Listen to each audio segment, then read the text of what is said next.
अस्सलाम वालेकुम दोस्तों, ऐसे अच्छे वीडियोस के लिए रोहुरा चैनल को सब्सक्राइब कीजिए। तो लीजिए, रमज़ान की वो बाबरकत रातें बस शुरू होने ही वाली हैं और सच पूछें तो इनकी कदर व कीमत का अंदाज़ा लगाना तकरीबन नामुमकिन है। ये वो ख़ास लम्हात हैं जब तकदीरें लिखी जाती हैं, गुनाह माफ़ किए जाते हैं और दिलों की दुनिया बदल जाती है। और जब हम कदर व कीमत की बात करते हैं तो ज़रा सोचिए, उनमें से सिर्फ एक रात की इबादत का सवाब 83 साल से भी ज़्यादा बनता है। जी हाँ, बिल्कुल ठीक सुना। ये नाकाबिले यकीन इनाम ये सिर्फ एक रात की खालिस सच्ची नीयत से की गई इबादत का है। सिर्फ एक रात। तो फिर सवाल ये पैदा होता है कि आखिर इतने लोग इसे गंवा क्यों देते हैं। देखिए, तकलीफदा हकीकत यह है कि जब साल का ये सबसे बड़ा सबसे कीमती मौका आता है तो अक्सर हमारे दिल और दिमाग दुनियावी मामलात में ही कहीं उलझे रह जाते हैं। और यहीं पर एक गहरा तजाद सामने आता है। एक तरफ तो एक ऐसी रात का वादा है जो पूरी जिंदगी से भी ज़्यादा कीमती है, जहां गुनाह मिटा दिए जाते हैं, तकदीरें लिखी जाती हैं। और दूसरी तरफ एक तकलीफदेह हकीकत है कि बहुत से लोग इन रातों से बिल्कुल खाली हाथ निकल जाते हैं। क्यों? क्योंकि उनके दिल दुनियावी फिक्रों में ही खोए रहते हैं। तो चलें ज़रा गहराई में जाकर देखते हैं कि इस रात की इतनी ज़्यादा कदर व कीमत आखिर है क्यों। इसका जवाब खुद कुरान देता है, जो इसे 1000 महीनों से बेहतर करार देता है। अल्लाह ताला कुरान पाक में इरशाद फरमाता है, बेशक हमने कुरान को शब कदर में नाजिल किया, शब कद्र 1000 महीनों से बेहतर है। असल में ये अल्लाह की खालिस रहमत है। ज़रा सोचिए, इंसानों को एक मुख्तसर ज़िंदगी मिली है, लेकिन इसी मुख्तसर ज़िंदगी में एक ऐसी रात भी अता की गई है जो ज़िंदगी भर की इबादत का सवाब दिला सकती है। ये हम जैसी उम्मतों के लिए एक बहुत बड़ा तोहफ़ा है जिनकी उम्रें मुख्तसर हैं। ठीक है, तो अब सवाल यह है कि इन रातों को गुजारने का सबसे बेहतरीन तरीका क्या हो सकता है। इसके लिए हमें कहीं और देखने की ज़रूरत नहीं, हमें सीधा नबी अकरम सल्लल्लाहु अलैहि वसल्लम की ज़िंदगी से रहनुमाई मिलती है, जो हमारे लिए बेहतरीन नमूना है। नबी अकरम सल्लल्लाहु अलैहि वसल्लम का तरीका बिल्कुल वाज़ेह और काबिल अमल था। पहला कदम, आप सल्लल्लाहु अलैहि वसल्लम बहुत संजीदगी से तैयारी करते थे। हदीस में आता है कि वो अपनी कमर कस लेते थे, जो उनकी भरपूर तवज्जो और कोशिश की अलामत थी। दूसरा कदम, वो पूरी रात इबादत करते थे, लंबे अरसे तक नमाज और गौर व फिक्र में खड़े रहते। और तीसरा, बहुत अहम कदम, वो अपने घर वालों को भी जगाते थे ताकि उनके प्यारे भी इस अजीम रहमत से महरूम न रह जाएं। अब यहाँ एक लम्हे के लिए रुक कर सोचने की ज़रूरत है।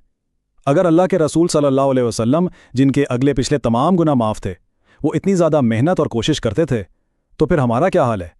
हमें तो मग़फ़िरत की उनसे कहीं ज़्यादा ज़रूरत है। तो ज़ाहिरी अमाल के साथ साथ दिल की कैफियत भी बहुत अहम है, और वो ख़ास अल्फाज, वो दुआ जो इस रात बख्शिश के दरवाजे खोल सकती है। तो फिर इस रात मांगने के लिए, कहने के लिए सबसे बेहतरीन चीज़ क्या है? मज़े की बात यह है कि बिल्कुल यही सवाल नबी अकरम सल्लल्लाहु अलैहि वसल्लम की ज़ौजा मोहतरमा हज़रत आयशा रज़ियल्लाहु अन्हा ने भी उनसे पूछा था। और जवाब में आप सल्लल्लाहु अलैहि वसल्लम ने एक ऐसी दुआ सिखाई जो है तो बहुत सादा, लेकिन इसके मायने बहुत गहरे हैं। अल्लाहुम्मा इन्नका आफुवन तुहिब्बुल आफ़्वा फ़अफ़ु अन्नी, यानी ऐ अल्लाह, तू माफ़ करने वाला है, तू माफ़ करने को पसंद करता है, बस मुझे माफ़ फरमा दे। इस दुआ की खूबसूरती अल्लाह के नाम अल अफ़ू में छुपी है। इसका मतलब बहुत गहरा है। देखिए, अल अफ़ू वो ज़ात है जो सिर्फ गुनाह माफ़ ही नहीं करती, बल्कि इसे आपके नामा आमाल से ऐसे मिटा देती है जैसे वो गुनाह कभी किया ही ना गया हो, बिल्कुल साफ। लेकिन याद रखिए, इस सब में सबसे अहम चीज़ इखलास है, सच्ची नीयत है। अल्लाह के नज़दीक दिल की कैफियत आमाल की तादाद से कहीं ज़्यादा अहम है।